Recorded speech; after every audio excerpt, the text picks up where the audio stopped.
Donc ceux qui connaissent un petit peu l'histoire des allées d'arbres en tant que telles savent que celle-ci est extrêmement riche, elle est longue, elle est diversifiée. Et bien que justement elle commence très tôt, elle commence en Europe au milieu du XVIe siècle, cet après-midi ce qu'on va vous montrer c'est un petit extrait, un petit échantillon, principalement axé sur le XVIIIe et le XIXe siècle. Mais en échange, nous vous emmenons voyager en Europe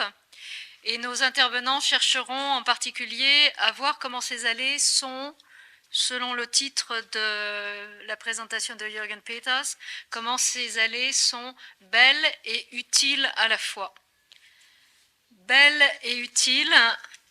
pour parler de la beauté voulue avec la plantation d'allées, en fait, on peut assurément remonter plus loin que le XVIIIe siècle, où souvent on arrête, on dit ça commence à être exprimé à ce moment-là. Et je prendrai comme exemple le traité des fortifications d'Antoine de Villers,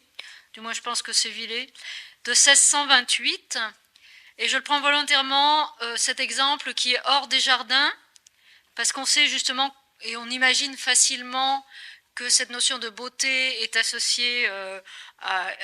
et constitue un élément important pour la plantation d'allées dans les jardins. Donc je suis avec un exemple hors des jardins, un exemple qui concerne la ville puisque c'est les remparts, alors en sa bordure, mais quand même la ville, et qui concerne aussi finalement la route de campagne, dans ce sens où les plantations des routes et des remparts à ce moment-là, donc au milieu du XVIe siècle en fait, avait une raison d'être utilitaire forte, et néanmoins, je cite ce traité de 1628, on plante des arbres tout au long des remparts et sur les bastions, tant pour l'ornement et la beauté de la place, que pour avoir du bois pour brûler, pour faire des affûts en temps de besoin, comme à Anvers, où il y en a plusieurs rangs, à Lucques et à Padoue, il y en a aussi tout autour des remparts. Lucques, on sait que ça fait partie des premières plantations, 1546. Qu'il s'agisse de rues en ville ou de routes à la campagne, il n'est pas étonnant finalement qu'il s'agisse d'en mettre en quelque sorte plein la vue. Et Éric Alonso